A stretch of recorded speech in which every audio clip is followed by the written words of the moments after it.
అన్న నమస్తే అన్న. నమస్తే అన్న. ఏం పేరు అన్న? లక్ష్మీనారాయణ అన్న. లక్ష్మీనారాయణ గారు, రాష్ట్రంలో సంవత్సరం నుంచి కాంగ్రెస్ పరిపాలన చూస్తున్నారు కదా, మీకు ఎలా అనిపించింది? కాంగ్రెస్ పరిపాలన జర దారుణమే ఉన్నది సార్. ఏందన్నా ఊరుకు అబద్ధాలు చెప్తున్నావు? ఇటు చూసిన అబద్ధాలు కాదు, మంచిగా ఉంది. మార్పులు చేస్తున్నావు అని చెప్తుంటే నువ్వు దారుణంగా ఉందంటావేంది?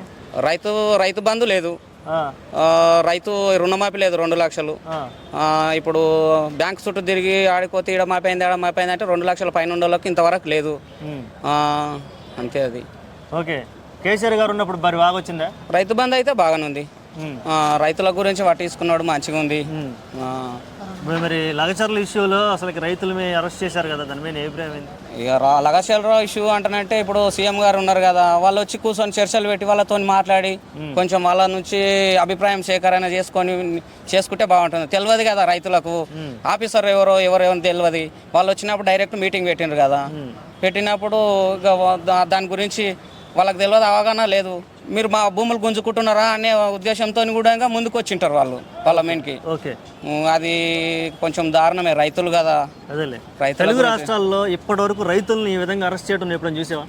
తెలుగు రాష్ట్రాల్లో విడిపోక ముందు, విడిపోయిన తర్వాత కానీ ఎంతో మంది ముఖ్యమంత్రులు అయ్యారు కదా, ఎవరి పరిపాలన ఇటువంటి సంఘటన నేనైతే చూడలేను సార్.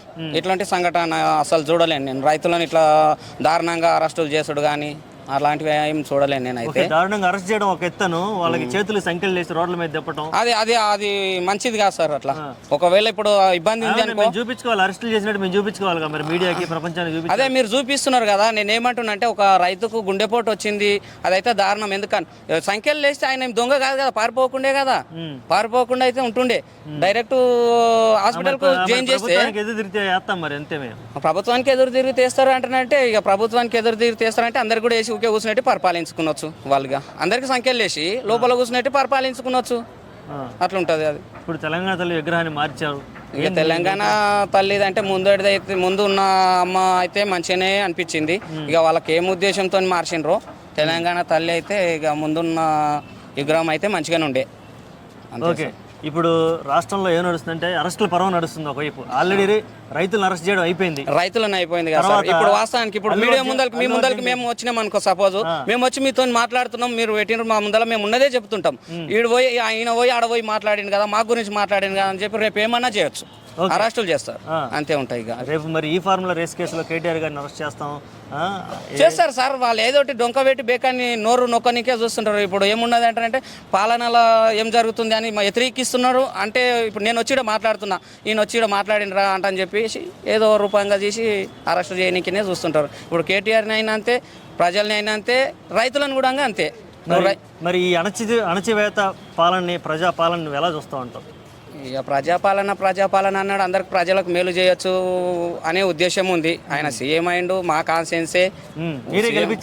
మేము అదే గెలిపించినాం కదా సార్. ఇప్పుడు గెలిపించినాము, సరే మంచిగా చేస్తున్నాడు కదా అంటనే అనుకున్నాం. కానీ ఇక ఒకటి గొడవలు మీనికి తీసుకొని వస్తున్నాడు. ఇప్పుడు అదేమున్నది, సమర్థించి ఆడిని ఉండి మాట్లాడలే దాని గురించి. అది ఆడనే సాల్వ్ చేయలే. అధికారులను తోలిచ్చి మంచిగా దాని ఏముంది అనేది గ్రౌండ్ లెవెల్ నుంచి కూడా దాన్ని గుంజి లాగి మాట్లాడి చూడాలి. ఇక తెలియకుండా ఇప్పుడు తెలియని ప్రజలు ఉన్నారు, రైతులు ఉంటారు, వాళ్ళకి తెలియదు సార్. ఇప్పుడు ఏదన్నా ఒకటి మాట్లాడదామని రైతుల గురించి పోతాము. నువ్వు ఎందుకు వచ్చినావు, మా భూమి తీసుకుని వచ్చినావు, భూమి పోతుంది అని చెప్పి వాళ్ళకు ఊహ ఉన్నది కాబట్టి భూమి తీసుకుని వచ్చిండ్రు ఇలా అనేది అది ఒకటి ఉంటుంది. అట్లా. ఓకే, ఇక ఉచిత కరెంటు, గ్యాస్ విషయాలకు వస్తే ఏం జరుగుతుంది? ఇక ఉచిత కరెంట్ అయితే సార్ అది కొంతమందికి అవుతున్నది, సార్కు తెలుస్తలేదు. రేవంత్ రెడ్డి సార్ సీఎం ఉన్నారు కదా, ఆయనకు తెలుస్తలేదు గ్రౌండ్ లెవెల్. నేను ఇన్ని చేసిన అంటారు. సరే చేస్తున్నాడు, పర్వాలేదు. కాకపోతే ఎవరికి అవుతుంది, ఎవరు కాకొచ్చింది గ్రౌండ్ లెవెల్లో కూడా ఇంకా కొంచెం ఆలోచన చేసి ఇంకా పూర్తి స్థాయిలో కాలేదు. ఇప్పుడు సపోజ్ రుణమాఫీ కాలేదంటే నన్ను ఏం చేస్తాడు, ఈయనకు ల్యాండ్ లేదు, రుణమాఫీ కాలేదంట అని అంటున్నా అని చెప్పి నా మీనికి రావద్దు. మా నాయనకి అయితే ఉంది కదా, 2 లక్షల వరకు కావాలి కదా, మరి కాలేదు. ఇప్పుడు మా నాయన గురించి నేను మాట్లాడవచ్చు కదా, మరి అది కాలేదు కదా, దానికి ఏం చేస్తాం? ఇప్పుడు ఇట్లాంటిది ఈయనకు లేదు కానీ మీడియా ముందర వచ్చి మాట్లాడుతుండు భూమి లేదు కదా అనేటివి అపోహలు కూడా ఉంటాయి. అట్లాంటివి ఉన్నాయి సార్. మళ్ళీ ఓకే, ఇప్పుడు ఆల్రెడీ సంవత్సరం చూసావు, ఇంకా 4 సంవత్సరాలు ఉంది మరి పరిపాలన. ఇంకా ఏం చూస్తామో సార్. ఇప్పటికైతే 1 ఇయర్లో మేము చూసినాం, చాలానే చూసినాం మేము. ఇక ముందల ఇంకేం చూడాలనో ఈయనతో అట్లా కూడా ఉన్నాయి.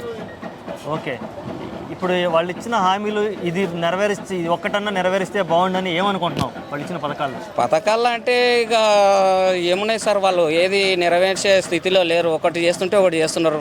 ఇప్పుడు 420 పథకాలు అంటున్నారు. 6 పథకాలలో అవి చిన్న లెవెల్ పథకాలు ఉంటాయి కదా, ఒకటొకటి అమలు చేస్తే ఒక్కొక్క 6 రూట్లకి వెళ్ళి ఒకటొకటి తీసుకొని చేద్దామని అనుకుంటున్నాడు ఆయన. అది సక్సెస్ అవుతాను లేదు. ఓకే.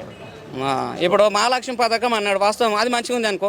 అందరికీ ఇప్పుడు లేడీస్ ఆడపిల్లలు ఉండరు, వాళ్ళకు అన్ని పథకాలు బస్ ఒకటి పెట్టిండ్రు కదా. అందుట్లో ఎన్ని పథకాలు ఉన్నాయి? మహాలక్ష్మి పథకంలోనే విడిగా చిన్నగా ఉన్నాయి కదా. మరి ఒక్క దాంట్లోకి వెళ్ళి ఒకటే తీసుకున్నాడు, బస్ ఒకటి సక్సెస్ అయిందా కాలేదా తెలియదు, అది ప్రజలు చెప్తున్నారు. తర్వాత అందుట్లో మరి మహాలక్ష్మి పథకంలో వాళ్ళకు 2500 మహిళలకైతే అవి అన్నీ అయితేనే మహాలక్ష్మి పథకం అయిపోయినట్టు, కంప్లీట్ అయినట్టు. మరి ఒకటి తీసుకుంటుండు, 6 పథకాలకి వెళ్ళి ఒకటి తీసుకుంటుండు, దాన్ని కొనసాగిస్తున్నాడు. 6 వెళ్ళి 420 ఉన్నాయి కదా, మరి అవి ఎప్పుడు వరకు అవుతాయి? అది ఫైనల్గా కాంగ్రెస్ పరిపాలనకి 10కి ఎన్ని మార్కులు ఇస్తావు? 10కి అయితే ఇక నేను చెప్పాలంటే 10కి నాకు వేయనీకి అసలు ఏం లేదు. 0 మార్కులు అనమాట. నేనైతే వాస్తవానికి ఎందుకను మాకే లేదు కదా. ఇప్పుడు రైతు బంధు లేదు, రుణమాఫీ లేదు. నా సొంటలు రైతులు ఎంతమంది ఉండరు, మరి వాళ్ళు కూడా ఎన్ని చేస్తారు అడిగి తెలుసుకోవాల్సిందే అంతే. ఇక అంతే ఉన్నది ఇక. Okay thank you.